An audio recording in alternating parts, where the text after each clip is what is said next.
नमस्कार दोस्तों, उर्मी क्लासेस में एक बार फिर से आपका स्वागत है।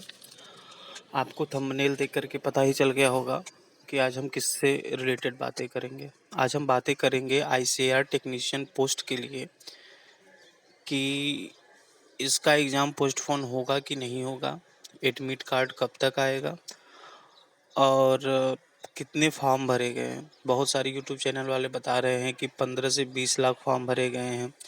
आज हम बात करेंगे कि एग्ज़ाम की डेट बढ़ाई भी क्यों जाती है, क्या उससे रिलेटेड चीज़ें हैं, आज हम बात करेंगे। अगर हम बात करें सबसे पहली बात कि कितने फॉर्म भरे गए हैं। फॉर्म लोग बता रहे हैं कि 25 से 20 लाख, बहुत सारे यूट्यूब चैनल वाले बता रहे हैं कि 25 से 20 लाख फॉर्म भरे गए हैं, लेकिन ऐसा नहीं है। फॉर्म का कितना भरा गया है ये लास्ट डेट के बाद ही पता चलता है। 20 के बाद ही हम जानकारी कर पाएंगे कि कितने फॉर्म भरे गए हैं।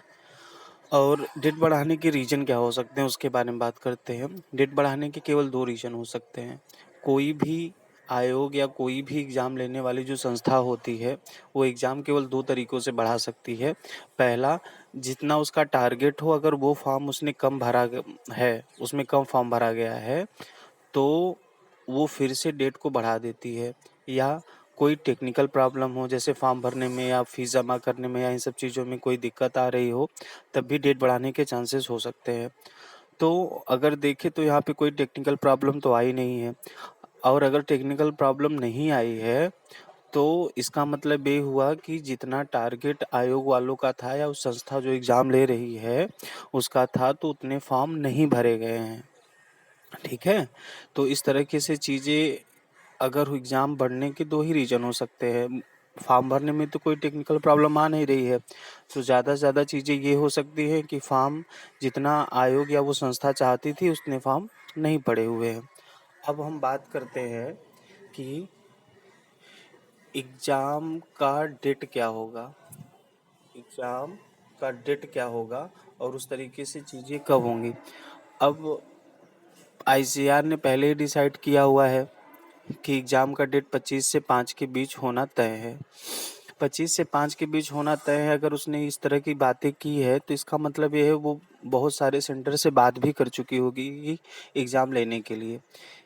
तो अगर पहले से ही डिसाइड किया गया है एग्ज़ाम के लिए तो सेंटर से बात हो चुकी होगी।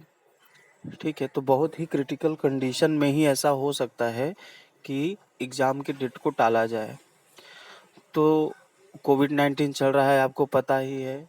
इस तरीके से चीज़ें अगर होती हैं, अगर कोविड-19 के केस ज़्यादा बढ़ते हैं तो ही एग्ज़ाम टाले जा सकते हैं, या बहुत सारे एग्ज़ाम तो हो ही रहे हैं। जैसे एसबीआई एसओ का एक एडमिट कार्ड अभी जारी हो गया, बहुत सारी चीज़ें हो रही हैं। तो एग्ज़ाम अभी कोई ऑफिशियल तो नोटिस नहीं आया है, लेकिन मैक्सिमम चांस ये हो सकता है कि एग्ज़ाम होगा 25 से 5 के बीच ही। तो आप ये मान कर के चलिए कि एग्ज़ाम 25 से 5 के बीच होना है, और 25 से 5 के बीच ही एग्ज़ाम होना है, इस सोच कर के आपको तैयारी अपनी कंटिन्यू रखनी होगी। आप बार-बार इस बात पे मत ध्यान दीजिए कि एग्ज़ाम पोस्टपोन होगा। और अगर एग्ज़ाम होता है तो एडमिट कार्ड कब से आएगा? अगर एग्ज़ाम होता है तो एडमिट कार्ड 22 से स्टार्ट हो जाएगा आना।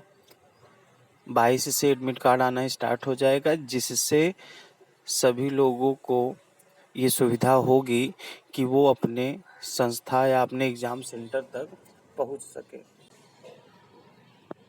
तो दोस्तों, एग्ज़ाम पोस्टपोन होने के चांसेस हैं कि नहीं है, एग्ज़ाम पोस्टपोन होगा कि नहीं होगा, इसमें आप 90% मान कर के चलें कि एग्ज़ाम होना है। एग्ज़ाम होना है, इसलिए आप इन सब चीज़ों पे ध्यान मत दीजिए कि एग्ज़ाम पोस्टपोन होना है कि नहीं होना है, क्योंकि अगर कोई भी संस्था एग्ज़ाम डेट डिसाइड करता है तो वो पहले से बहुत सारी तैयारी कर चुका होता है। तो इसलिए आप मैक्सिमम 90% मैं कह रहा हूँ, आप मान के चलिए कि एग्ज़ाम होगा ही, और आप उस तैयारी के लिए जुटे रहें।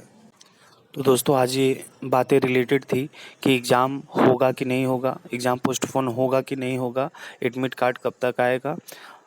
जहाँ तक मैंने जानकारी दी है, मुझे लगता है कि आपको पसंद आई होगी। प्लीज़ इस चैनल को लाइक कीजिए, सब्सक्राइब कीजिए, और मैं बहुत सारी क्लासेस स्टार्ट करने वाला हूँ। धन्यवाद।